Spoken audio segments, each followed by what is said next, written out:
오늘 말씀의 제목은 성경 깨치는 사귐, 성경 배우는 사귐이라는 제목으로 말씀을 준비했습니다. 우리 한번 따라해 볼까요? 성경 배우는 사귐. 예, 오늘 말씀 제목입니다. 만남이 복이 될 수도 독이 될 수도 있는 것 같습니다. 뉴스를 들었는데 그 40대 남성이 20대 여성을 차를 세우고 살해를 하는 일이 있었더라고요. 전에 아마 사실혼 관계였던 것 같은데 어떻게 그런 일이 벌어졌나 참 가슴이 아팠습니다. 전자발찌를 차고 있었다고 하는데 왜 그걸 중단하지 못했을까. 그 만남은 참 고통스러운 만남이었다. 참 가슴 아픈 그런 뉴스를 들었습니다. 사랑하는 여러분, 한평생 동안 만나는 사람이 얼마나 될까요?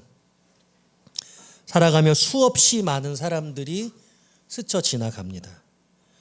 최근에 청년부가 수련회를 준비하면서 저에게 라이프 스토리를 좀 들려달라고 부탁을 했습니다. 덕분에 제 인생을 좀 정리해보고 싶어졌어요. 그래서 아주 먼지 낀 옛날 사진첩을 꺼내봤거든요. 언제 그럴 일이 있겠어요.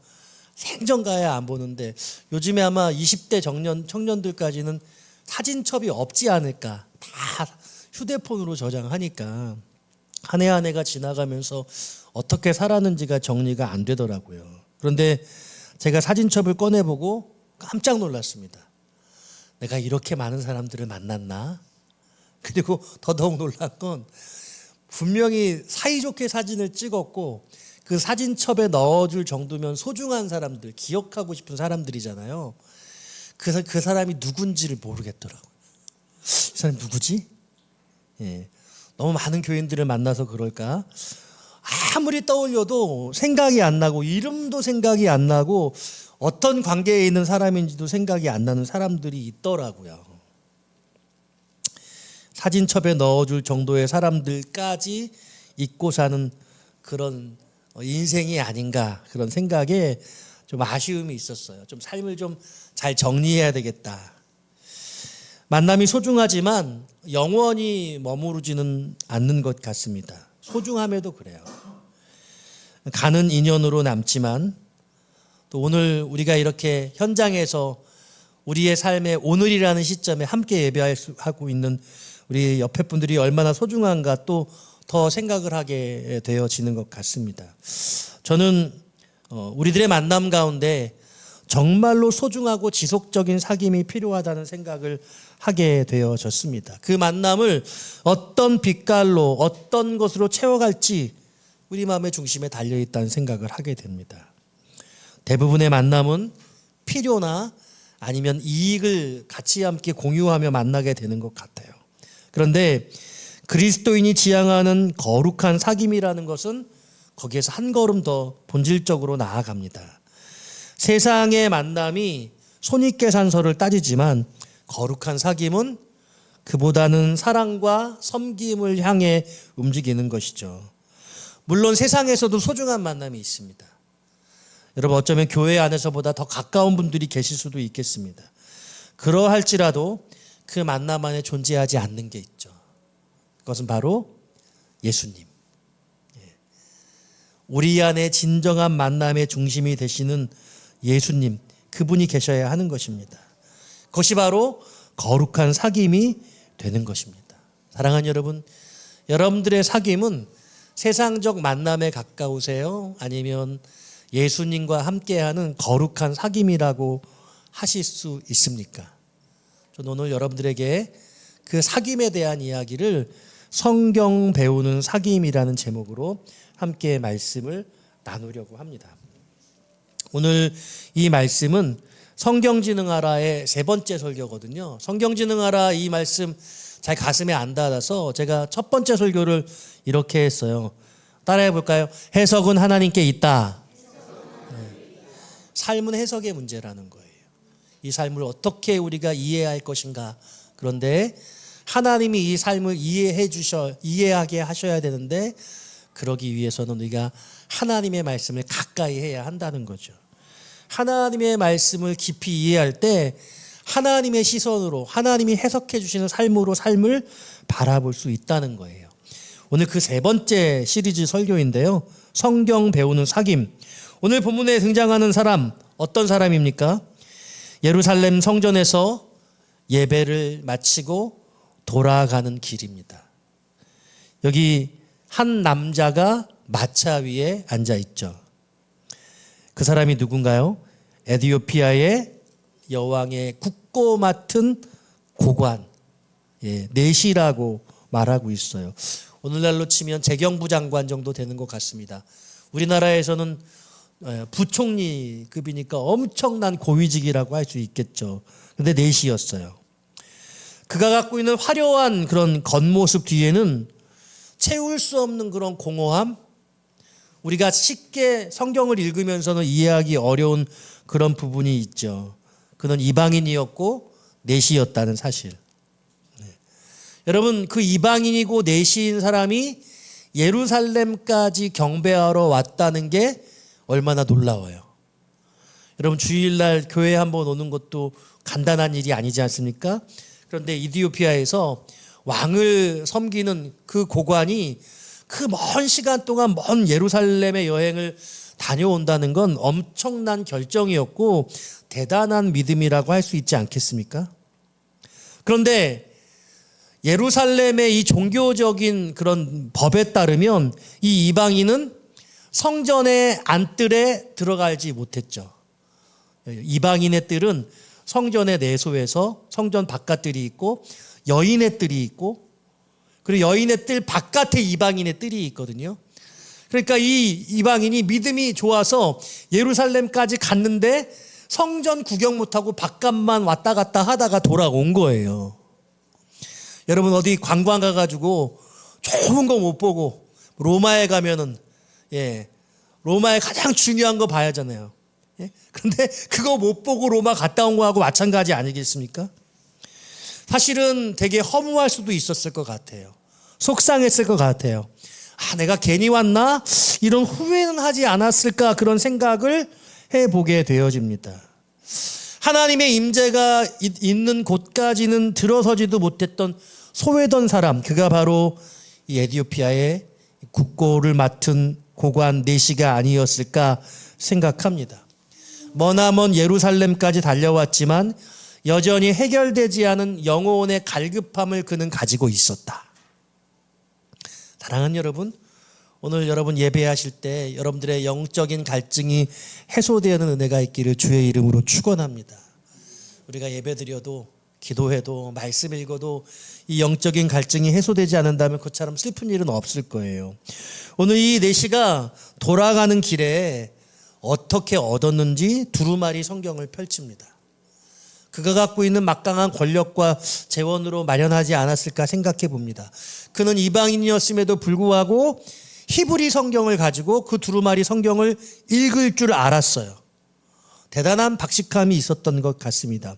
열의와 함께 그는 지식도 갖춘 것이라고 볼 수 있겠죠. 오늘 본문 속에 등장하는 32절, 33절 말씀, 이 말씀은 이렇게 말하고 있잖아요. 그가 도살자에게로 가는 양과 같이 끌려갔고 털 깎는 자 앞에 있는 어린 양의 조용함과 같이 그의 입을 열지 아니하였도다. 여러분, 양 도축하는 거 보신 적 있으세요? 저는 없어요. 저는 소 잡는 것도 TV로만 본 것 같아요. 돼지 잡는 것도. 근데 그 돼지 멱 다는 소리 뭐 그런 거 있잖아요. 소리 꽥 지르고 소도 그렇게 막 운다면서요. 닭은 잡아봤거든요. 엄청 푸드덕거려요. 네, 그래서 목을 꽉 비틀어 잡죠. 그런데 양은 도살할 때 가만히 있는다고 그래요. 양이 매 하고 그러면 되게 귀엽잖아요. 근데 그 소리도 내지 않고 자기가 죽는 줄 알면서도 한마디를 하지 않은, 죽는 양이 그렇게 침묵한다는 거예요. 그런데 이 본문의 말씀이 이사야서 53장 7절 8절 말씀이에요. 53장 7절에 이렇게 나와요. 그가 곤욕을 당하여 괴로울 때에도 그의 입을 열지 아니하였으며 마치 도수장으로 끌려가는 어린 양과 털 깎는 자 앞에서 잠잠한 양같이 그의 입을 열지 아니하였도다. 이 내시가 이 이사야서 53장 7절 말씀을 읽는데 깊은 의문에 빠진 거예요. 그가 도대체 누구지? 그가 누구란 말인가? 8절에는 이렇게 나와요. 그는 곤욕과 신문을 당하고 끌려갔으나 그 세대 중에 누가 생각하기를 그가 살아있는 자들의 땅에서 끊어짐은 마땅히 형벌받을 내 백성의 허물 때문이라 하였으리요. 반문하고 있죠. 오늘 이 이사야서 53장 7절 8절의 말씀을 이 내시가 두루마리 성경 히브리 성경으로 읽으면서 이 본문 속에 있는 이 그가 누구인지 깊은 의문에 빠진 거예요. 성경을 읽고 또 읽고 반복해서 읽어도 도대체 그가 누구인지 알 수가 없었습니다. 그는 그 말씀에 꽂혀서 그 다음 구절로 넘어가지를 못했던 거예요. 사랑하는 여러분, 성경 읽으시면서 여러분 이런 경험 해봐야 돼요. 막 성경 막 읽다가 어느 지점에 탁 멈춰지는 거예요. 그 말씀이 벼락같이 내 가슴 속에 확 들어오는 거죠. 그래서 그 말씀이 나를 너무 내 마음을 움직여서 그 이상 그 말씀을 넘어갈 수가 없어요. 그 말씀이 깨달아져서일 수도 있고 그 말씀이 내 마음속에 받아들여지지 않은데도 불구하고 나를 괴롭혀서도일 수도 있고 이 말씀이 뭔지 너무너무 궁금한데 명확하게 이해가 되지 않아서일 수도 있고 이런 말씀을 레마의 말씀이다 이렇게 말하는 거예요. 따라해 볼까요? 레마의 말씀. 예. 오늘 하나님이 나에게 주시는 말씀, 내게 부딪혀오는 말씀, 그냥 다 문자로 된 말씀인데 그 말씀이 인격이 돼서 내 마음속에 들어와서 그 말씀이 움직이는 거예요. 살아나는 거예요. 하나님의 진리의 말씀이 살아있는 하나님이 되셔서 내 마음을 감동하는 거예요. 이 내시는 어떤 이유인지 알지 못했지만 이 말씀에 사로잡혀서 지나갈 수가 없었고 이 말씀 때문에 전전긍긍하고 있었던 것이죠. 어쩌면 내시 자신의 삶과 비교된 것은 아닐까 그런 생각도 해봅니다. 도대체 이 비참하게 죽어가는 양이 누구란 말인가? 어쩌면 나처럼 굴욕도 겪고 또 공정한 대우를 받지 못하면서 그렇게 살아갔던 자인가? 견딜 수가 없었던 겁니다. 인생의 답답함이 이 성경 구절 안에 고스란히 담겨져 있었지만 가르쳐주는 이가 없어서 알 수가 없어서 답답함이 극에 달한 겁니다. 사랑하는 여러분, 그런데 놀라운 사실은 하나님께서 그 광야 길 위에서 병거를 타고 돌아가고 있는 이 이방인의 마음을 실시간으로 지켜보고 계셨다는 거예요. 라이브 스트리밍으로 하나님이 보고 계셨어요. 예.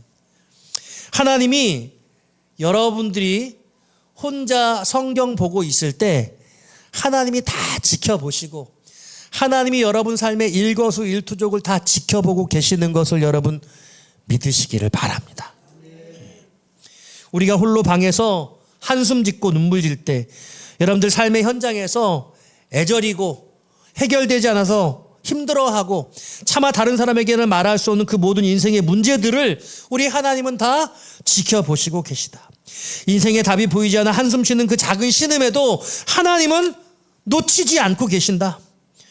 하나님이 이 내시의 답답함을 해결하기 위해서 긴급 구조 작전을 시행하시는 거죠. 이미 준비하신 거예요. 이 작전에 투입된 긴급 요원이 바로 초대교회의 안수 집사 빌립 집사였던 것입니다. 여러분, 7명의 안수 집사 중에 이 예루살렘 교회에 핍박이 일어나면서 흩어지는데 빌립은 사마리아 지방으로 넘어가게 되죠. 평상시에 사마리아는요, 유대인들하고는 서로 말도 섞지 않은 사람들인데 핍박을 받아 사마리아로 도망치게 되더니 그 사마리아에 복음의 역사가 어마어마하게 일어나서 엄청난 부흥을 일으키며 수많은 사람의 주목을 받던 그 장본인이 바로 빌립 안수 집사였습니다. 그런데 갑자기 성령께서 이 빌립 안수 집사님에게 명령하시는 겁니다. 26절 말씀 같이 한번 읽어보기 원해요. 26절입니다. 같이 읽습니다. 시작.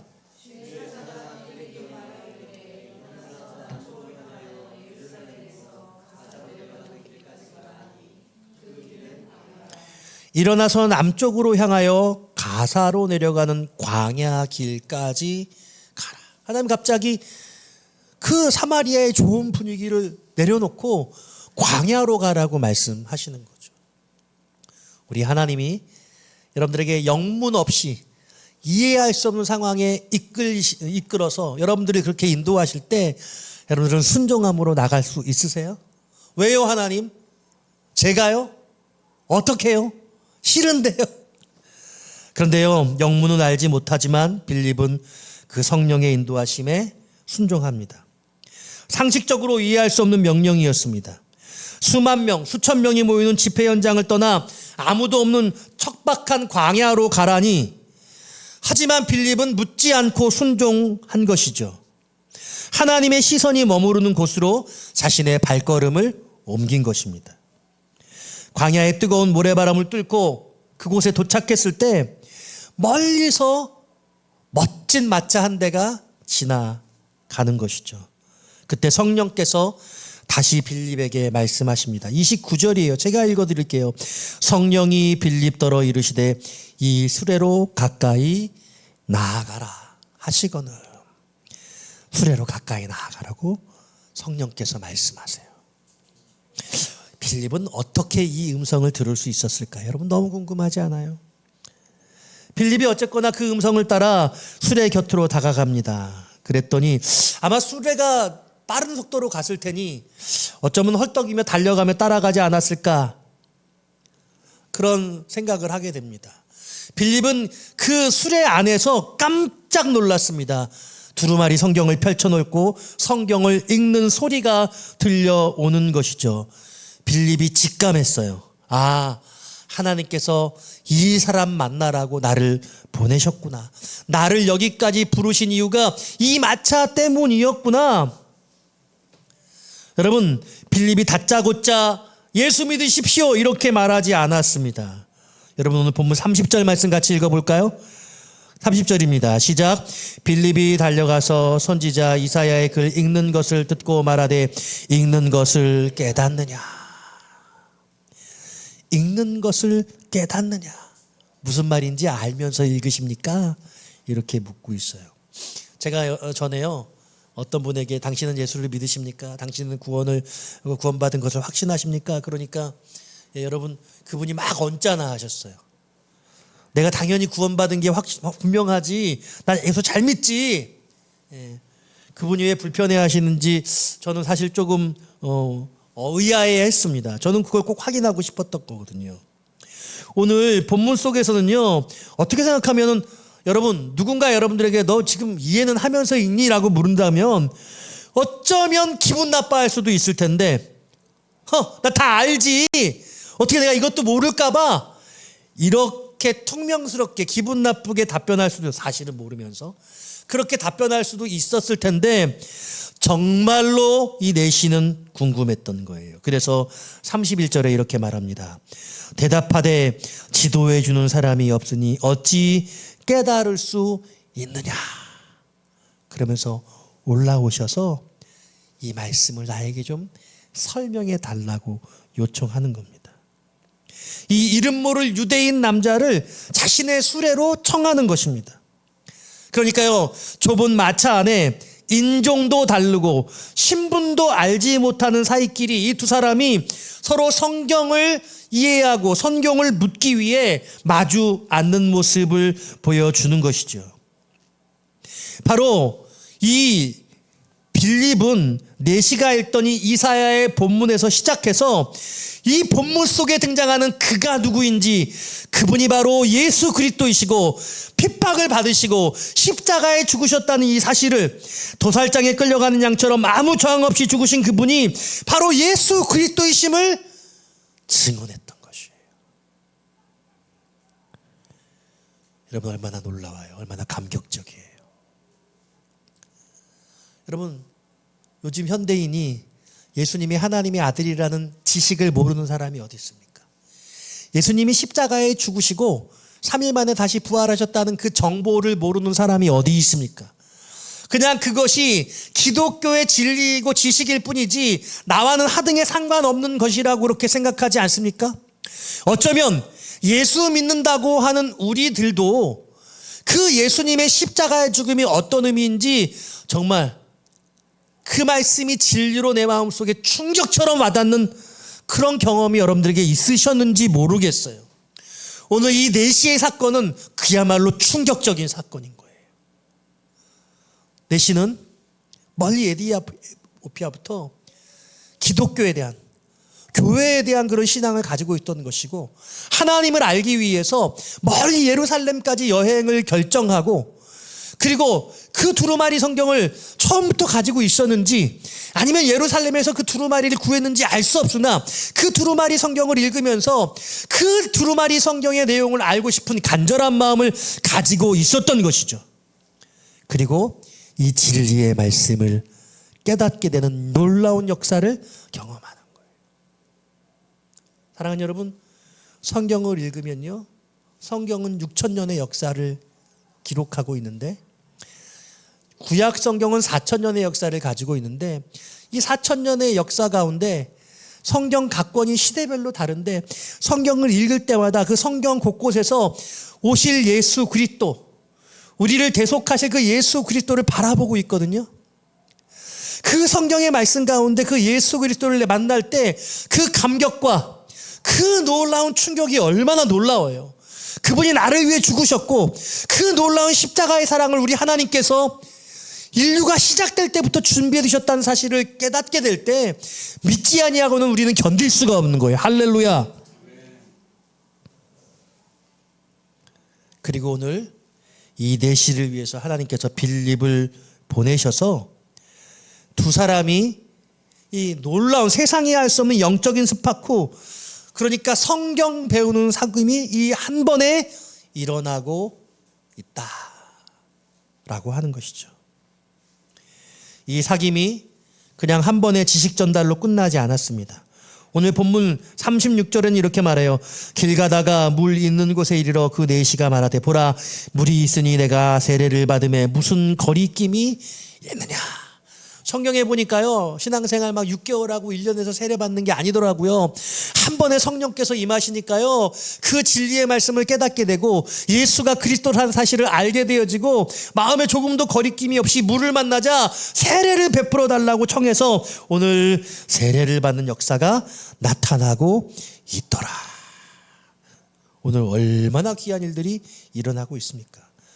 이 기적처럼 발견한 이 광야의 물가에서 두 사람은 세례를 베풀고, 그리고 하나님의 놀라운 성령의 역사가 나타나게 되고, 세례를 마친 후 빌립은 즉시 다른 곳으로 떠나갔다고, 다른 곳으로 인도함을 받았다고 말하고, 그리고 이 4시도 기뻐하며 돌아갔다, 기쁘게 길을 갔다고 성경은 기록하고 있죠.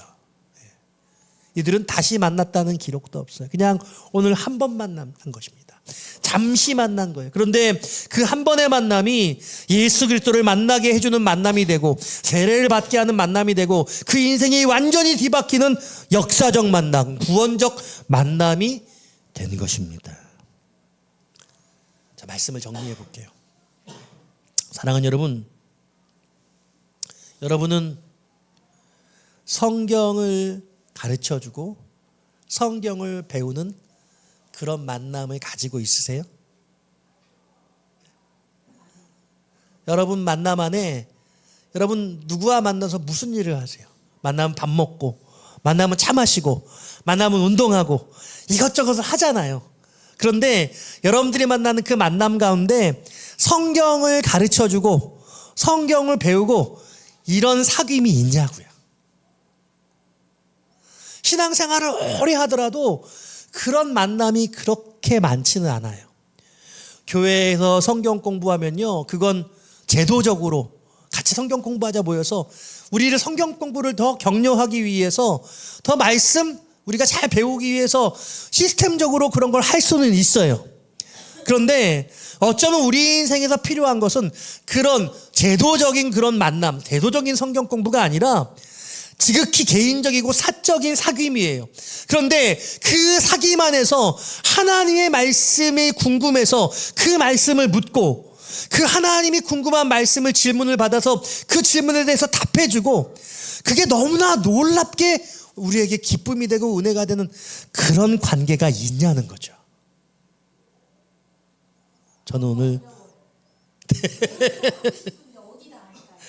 우리가 이제 기도해야 되겠죠. 그래서 사랑하는 여러분, 우리가 평생 신앙생활하면서 그런 만남 많이 갖지 못했는데 우리 교회 안에서 그런 공동체적인 여러분 그런 개인적인 사적 만남이 많아지시기를 주님의 이름으로 축원드립니다. 밥 먹자고 만나고 운동하자고 만나고 뭐 자녀 교육 때문에 만나고 온갖 주제를 가지고 어떤 이유들로 만나는데 하나님의 말씀으로 만나는 만남이 필요한 거예요. 오늘 본문에요. 사실 이 본문은 제가 성경을 많이 읽었는데 그렇게 주목받지 않는 성경이었어요. 내가 그전에는 왜 이 성경 말씀이 주목되지 않았을까를 생각해 봤어요. 왜 이 말씀이 전에는 깊이 와닿지 않았을까? 그랬더니 성도들에게 불편함을 줄 만한 몇 가지 요소들이 있더라고요. 첫 번째가 오늘 본문의 말씀 한마디로 정리하면 이거거든요. 빌립이 성령의 인도함을 받아서 전도하러 광야에 가서 외국인에게 복음을 전한 사건이에요. 빌립이 성령의 인도함을 받아서 전도하러 광야에 가서 외국인에게 복음을 전한 사건이에요. 그러니까 여기 재미없는 요소가 다 있어요. 전도. 여러분 난 전도하는 거 너무 좋아. 이런 분들 성도들 중에도 별로 없더라고. 제가 전도 설교를 한 달 계속 해봤잖아요. 첫째 주는 잘 들으세요. 그리고 막 아멘해요. 둘째도 되면 아멘 소리가 좀 작아져요. 한 셋째 주쯤 되면 목사님 전도 설교 이제 그만 너무 좀 힘든 것 같아요. 이런 얼굴 표정이에요. 제가 한 달 스트레이트로 해보니까 그렇더라고요. 전도는 참 어렵구나. 맞아요. 전도는 부담스러운 숙제 같아요. 그런데 오늘 본문에는 광야에 가서 전도한 얘기거든요. 사람 안 가는데 가기 싫은데 가라는 얘기예요. 왜 하필 힘들고 척박한 곳으로 가야 되죠?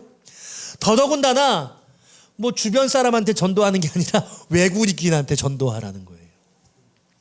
그러니까 성도들 입장에서는 나도 살기 힘든데 말도 안 통하는 사람에게 하기 어려운 복음을 전하라고? 이런 생각이 들더라고요. 그러니까 여러분 이 본문의 내용이 그냥 읽기는 읽고 알기는 아는데 마음속에 확 와닿지 않는 거죠. 근데 여러분 잘 생각해 보세요. 내가 하나님의 말씀을 막 늘 읽어요. 그런데 말씀을 나에게 잘 설명해 주지 못해서 이해가 되지 않아서 늘 성경이 어렵다고 생각하는데 그 성경 말씀을 정말 이해하고 싶은 마음이 간절해요. 그렇게 늘 성경을 읽으면서 성경이 잘 이해되지 않는 그래서 그 마음이 답답한 분이 오늘 이 사도행전 8장의 말씀을 읽었다고 해봅시다. 그러면 이 이디오피아의 내시가 예루살렘까지 갔다고? 이 이디오피아 내시가 성경 두루마리 성경을 읽었는데 너무 이 말씀이 이해가 안 가서 고민하고 있는데 하나님이 빌립을 보내주셨다고? 그래서 빌립을 통해서 예수 그리스도를 증거해 줬다고? 오, 놀랍다. 나도 이런 사람 만나게 해주세요. 할렐루야. 네. 이런 은혜가 있다는 이 말씀. 그러니까 다시 말하면 우리가 성경을 갈급한 마음으로 읽고 성경을 깨닫고 알고 싶어서 몸부림치는 그런 마음이 그렇게 많지 않다는 것의 반증인 거예요. 저도 저 자신에게 이런 나도 그랬구나. 나도 성경 말씀에 대한 간절함이 별로 많지 않았구나. 오늘 본문의 주인공은 빌립이 아니에요. 내시가 주인공이에요. 사도행전의 기록의 흐름으로는 성령이 너희에게 임하시면 너희가 성령을 받고 예루살렘과 온 유대와 사마리아와 땅 끝까지 이르러 내 증인이 되리라. 이 사도행전 1장 8절의 이 말씀이 사도행전 끝까지 어떻게 성령이 땅 끝까지 이르는가의 내용이 증거되고 있는데 사도행전 8장에 예루살렘에 핍박이 일어나서 사마리아 지역의 복음이 증거되고 그리고 특별히 사도행전 8장에서 처음으로 이방인에게 성령의 역사가 나타나는 증거가 이 내시에게 일어나고 있는 거거든요. 그런데 다른 측면으로 내시의 개인의 입장에서 보면 오늘 본문의 주인공은 내시가 간절한 마음으로 하나님을 사모하고 성경의 말씀을 읽을 때 하나님이 내시를 너무나 사랑하셔서 이 내시에게 성령을 주시려고 예수를 깨달아 알게 하시려고 빌립을 보내신 거죠.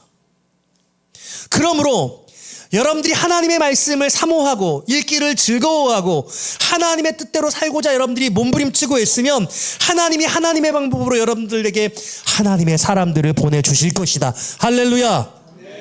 여러분 이 사실을 믿으시기를 바라요. 그래서 오늘 제가 여러분께 드리는 말씀은 나는 말씀을 사모하는가? 나는 말씀을 읽기를 원하는가? 말씀을 읽으면서 이해되어지지 않는 부분을 이해하려고 얼마나 나는 몸부림치는가? 누구의 그것에 대해서 묻고 그 답을 얻고자 하는 그런 열정이 말씀에 대한 열의가 나에게 있는가?